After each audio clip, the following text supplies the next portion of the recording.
नमस्कार प्यारे बच्चों, मेरे YouTube चैनल सबल एजुकेशन में आप सबका बहुत बहुत स्वागत है। आज की कक्षा में हम क्लास 12 हिंदी इलेक्टिव की पुस्तक अभिव्यक्ति और माध्यम की में दिए गए कैसे बनती है कविता शीर्षक को पढ़ने और समझने जा रहे हैं। बच्चों, आपके फर्स्ट टर्म में इस पाठ में से MCQs आपसे पूछे जाएंगे। सबसे पहले हम जानते हैं कविता क्या है। बचपन से ही आपने बहुत सी कविताएं पढ़ी होंगी, सुनी होंगी, अपनी पाठ्य पुस्तकों में भी बहुत सारी कविताएं आपने पढ़ी हैं। तो कविता आपके लिए कोई बहुत नया नाम नहीं है, आप सब लोग कविता से परिचित हैं। कविता क्या है? कविता साहित्य की एक विधा है। किसी भी भाषा में के साहित्य में अपने मन के विचारों और भावों को अभिव्यक्ति मुख्य रूप से दो प्रकार से होती है, एक कविता और दूसरा गद्य। आप जानते हैं, या तो लेखक या कवि अपने भावों और विचारों को कविता लिख के प्रकट करता है या गद्य लिखकर प्रकट करता है। कविता को पढ़ते सुनते समय असीमित आनंद की प्राप्ति होती है। इसी को आचार्यों ने रस कहा है। कविता या तो छंद, लय, सुर, ताल में बंधी होती है या अतुकांत भी होती है। आपने देखा है कुछ कविताएं जो होती हैं वो छंदबद्ध होती हैं और कुछ कविताएं छंद मुक्त होती हैं। कविता हमारी संवेदनाओं के निकट होती है। यह हमारे मन को छू लेती है और कभी कभी मन को झकझोर भी देती है। कविता ने ही रत्नाकर डाकू को वाल्मीकि बना दिया था। आप जानते हैं बेटा, जो देशभक्ति की कविताएं हैं वो हर व्यक्ति में देश के प्रति क्या भर देती हैं? प्रेम भर देती हैं। हंसी की कविताएं क्या करती हैं? हमारे मन को आनंद से, मजाक से भरी हुई जो कविताएं होती हैं हमारे मन को आनंद से सरोबार कर देती हैं। तो इस तरह से कविता हमारी संवेदनाओं के बहुत ही निकट होती है, हमारे मन को छू लेती है। कई बार कुछ कविताएं पढ़ने में इतनी आनंददायक होती हैं, उनमें इतनी सुर, ताल, लय होती है कि उन्हें बार बार पढ़ने का, गुनगुनाने का मन करता है। कविता लिखने के संबंध में दो मत मिलते हैं। एक, कविता रचना एक ईश्वरीय देन है। कविता रचने या लिखने की कोई प्रणाली सिखाई नहीं जा सकती। दूसरा, कविता लेखन भी एक कला है। इसे भी अन्य कलाओं की भांति प्रशिक्षण देकर सिखाया जा सकता है। तो बेटा, लोगों के दो अलग अलग विद्वानों के मत हैं। कुछ लोग ये मानते हैं कि कविता जो है, कविता लिखना एक ईश्वरीय देन है। अपने अंदर मनुष्य के अपने आप स्वतः कविता लिखने की इच्छा जो है पैदा होती है और ये गुण वो अपने आप ही सीख जाता है, उसे ये गुण सिखाया नहीं जा सकता। लेकिन दूसरे विद्वानों का मत है कि जिस तरह से नृत्य करने की शिक्षा, कबड्डी खेलने की शिक्षा और दूसरी कलाओं को सीखने की शिक्षा दी जा सकती है, वैसे ही कविता भी एक कला है और इसको भी प्रशिक्षण देकर सिखाया जा सकता है। एक अच्छी कविता बार बार पढ़ी जाने के लिए आमंत्रित करती है। वह हर बार रहस्यमयी लगती है। अच्छी कविता सवाल करती है और सोचने पर विवश करती है। अन्य कलाओं में तो बाहरी उपकरणों की आवश्यकता पड़ती है, लेकिन कविता ऐसी कला है जिसमें किसी बाह्य उपकरण की ज़रूरत नहीं होती। कवि अपनी इच्छा अनुसार शब्दों को जुटाता है। तो क्या है बेटा, दूसरी जितनी कलाएं हैं उनमें बहुत से उपकरण, मतलब बहुत सी बाह्य चीज़ों की ज़रूरत होती है। जैसे आप पाक कला है, खाना बनाने की कला है, तो उसमें क्या है, आपको गैस भी चाहिए, बर्तन भी चाहिए, खाना बनाने की सामग्री भी चाहिए। अगर आप नृत्य कला सीख रहे हैं तो आपको नृत्य की वेशभूषा खरीदनी पड़ेगी, कोई गाना चलाना पड़ेगा, गाना लगाने के लिए टेप रिकॉर्डर खरीदना पड़ेगा, माइक, लाइट, इन सब की आवश्यकता होगी, तभी आपकी वो जो नृत्य कला है वो खूबसूरत बन पड़ेगी। लेकिन कविता ऐसी कला नहीं है, इसके लिए किसी बाह्य उपकरण की आवश्यकता नहीं है। कवि के अंदर भाव प्रकट होते हैं, वो शब्दों में उन भावों को पिरोता है और कविता बना देता है। कविता के लिए सबसे जो पहला और महत्व उपकरण है वो क्या है? शब्द। शब्दों को जोड़कर उनके मेल जोल से ही कविता बनती है। तो सबसे पहला उपकरण जो कविता का है वो है शब्द। बिंब कविता को इंद्रियों से पकड़ने में सहायक होते हैं। हम इंद्रियों के माध्यम से ही दुनिया को जानते हैं। छंद को हम कविता की आंतरिक लय भी कह सकते हैं। छंद कविता का अनिवार्य तत्व है। इस प्रकार कविता इंसान के मन को व्यक्त करने वाली सबसे पुरानी कला है। मौखिक युग में कविता के द्वारा इंसान ने अपने भावों को दूसरे तक पहुंचाया। कविता के मुख्य तत्व हैं भाषा का सम्यक ज्ञान, शब्द विन्यास, छंद की जानकारी, कल्पना का सामंजस्य, भाव एवं विचार की अनुभूति, संप्रेषण शक्ति आदि। तो इन सब चीज़ों के मिलने से ही एक सुंदर, लयपूर्ण, भावपूर्ण कविता का निर्माण हो सकता है, जिसमें कवि या तो समाज के किसी, आपने अपनी पाठ्यपुस्तक अंतरा में भी बहुत सारी ऐसी कविताएं पढ़ी हैं जिसमें कवि ने किसी ना किसी विषय को लेकर उस पर अपनी पीड़ा व्यक्त की है, या उसने किसी चीज़ की प्रशंसा की है, या उसने किसी चीज़ की खोज की है, या वो अपनी कविता के द्वारा हमें प्रेरित करना चाहता है। तो इस तरह से कविता में तरह तरह के भाव जो हैं वो लयबद्ध, छंदबद्ध, सुंदर शब्दों में पिरोकर हमारे सामने कवि प्रस्तुत करता है। अब बेटा, इस शीर्षक पर आधारित MCQs जो आपसे एग्ज़ाम में पूछे जाएंगे उन्हें मैं आपके लिए तैयार करके लाई हूँ, और वो इस तरह से हैं। सबसे पहला प्रश्न है, कविता का जन्म किस परंपरा के रूप में हुआ था? आपके ऑप्शन है यांत्रिक रूप में, नंबर 2 वाचिक रूप में, नंबर 3 लिखित रूप में, नंबर 4 उपयुक्त तीनों रूपों में। तो इसका सही उत्तर है कविता का जन्म वाचिक रूप में हुआ था। पहले कविता बोल कर ही एक व्यक्ति से दूसरे व्यक्ति को सुनाई जाती थी।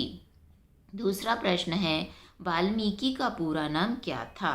आपके ऑप्शन है नंबर 1 वाल्मीकि डाकू, number 2 Ratnakar, number 3 Kalidas, number 4 Ratnakar डाकू।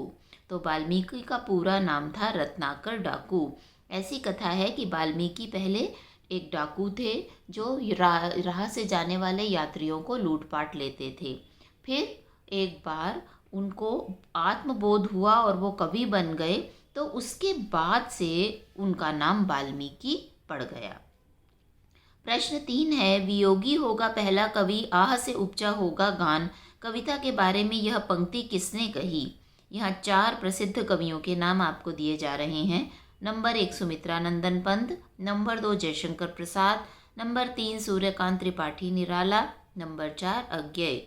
तो बच्चों, ये पंक्ति जो है सुमित्रा नंदन पंत जी की कही हुई है।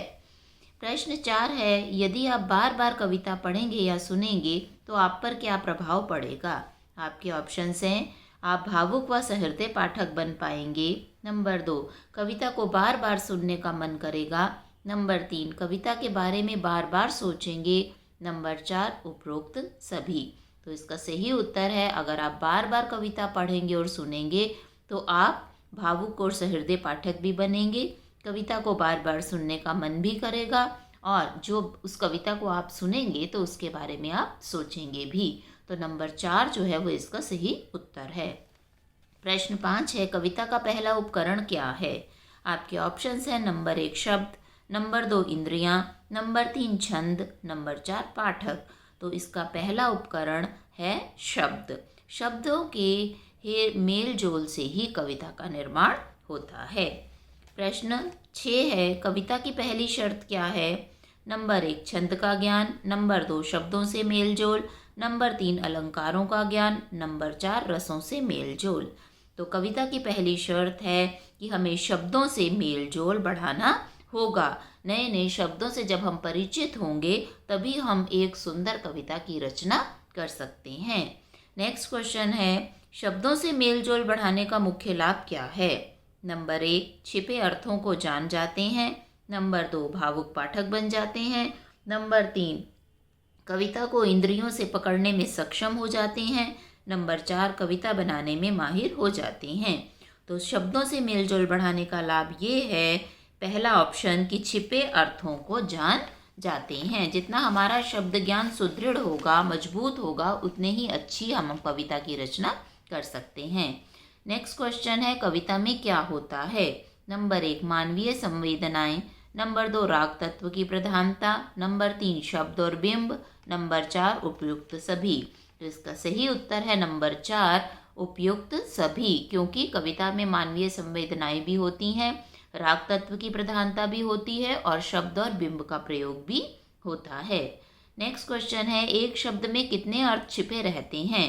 नंबर एक, दूसरा ऑप्शन है 2, तीसरा है 3 और चौथा है अनेक। तो बेटा बहुत सारे शब्द ऐसे हैं जिनमें अनेक अर्थ छिपे रहते हैं। नंबर 4 ऑप्शन जो है वो इसका सही उत्तर है। अगला प्रश्न है, जिसे 5 ज्ञानेंद्रियों रूपी 5 उंगलियों द्वारा पकड़ा जाता है वह साहित्य की कौन सी विधा है? नंबर 1 उपन्यास, नंबर 2 निबंध, नंबर 3 कविता, नंबर 4 कहानी। तो इस प्रश्न का सही उत्तर है नंबर 3 कविता। अगले प्रश्न में, कविता के लिए पंत जी ने किस प्रकार की भाषा को आवश्यक माना है?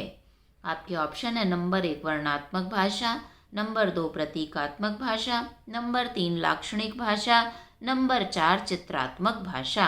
तो इसका सही उत्तर है पंत जी के विचारानुसार कविता के लिए चित्रात्मक भाषा बहुत ही ज़रूरी है, जो कि किसी भी चीज़ का चित्र आपके सामने, कविता के माध्यम से कवि उस चीज़ का चित्र खींचकर आपके सामने रख दे। नेक्स्ट क्वेश्चन है, कविता का अनिवार्य तत्व है? नंबर 1 छंद, नंबर 2 लय, नंबर 3 मुक्तक छंद, नंबर 4 संगीत। तो कविता का बच्चों जो मुख्य तत्व है वो है लय। कविता में लय जितनी ज़्यादा होगी, पाठकों को पढ़ने और सुनने में उतना ही ज़्यादा आनंद आएगा। अगला प्रश्न है, शब्द कविता का कौन सा उपकरण है? आपके ऑप्शन है पहला, दूसरा, तीसरा ऑप्शन है तीसरा और चौथा ऑप्शन है चौथा। तो शब्द जो है वो मैंने शुरू में भी आपको बताया था, कविता का सबसे पहला उपकरण है। शब्द से ही कविता की शुरुआत होती है। नेक्स्ट क्वेश्चन है, इनमें से कौन सा कविता का घटक नहीं है? नंबर 1 भाषा, नंबर 2 शब्द, नंबर 3 छंद, नंबर 4 वाद्य यंत्र। तो वाद्य यंत्र यहाँ सही उत्तर है, क्योंकि वह कविता का घटक नहीं है। भाषा, शब्द और छंद ये तीनों कविता के घटक हैं। नेक्स्ट क्वेश्चन है, प्ले विद द वर्ड्स किसने कहा था? नंबर 1 ऑप्शन है थीट्स ने, नंबर 2 शेक्सपियर ने, नंबर 3 मिल्टन ने, नंबर 4 W.H. ऑर्डर ने। तो बच्चों कविता क्या है? कविता शब्दों का खेल है, प्ले विद द वर्ड्स है। यह अंग्रेजी भाषा के प्रसिद्ध कवि W.H. ऑर्नेड ने कहा था। नेक्स्ट क्वेश्चन है, कविता कैसी होती है? आपके ऑप्शंस हैं नंबर 1 छंदमुक्त, नंबर 2 छंदबद्ध, नंबर 3 क व ख दोनों, नंबर 4 इनमें से कोई भी नहीं। तो कविता कैसी होती है? कुछ कविताएं छंद मुक्त होती हैं और कुछ कविताएं छंदबद्ध होती हैं। तो जो तीसरा ऑप्शन है क व ख दोनों, यह यहाँ सही उत्तर है।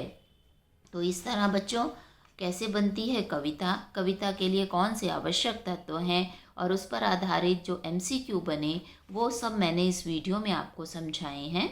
अगर आपको वीडियो अच्छा लगे तो इसे ज़्यादा से ज़्यादा लाइक और शेयर कीजिए और मेरे चैनल को सब्सक्राइब कीजिए, ताकि मेरे आने वाले अगले वीडियोज़ की जानकारी भी आपको मिलती रहे। धन्यवाद।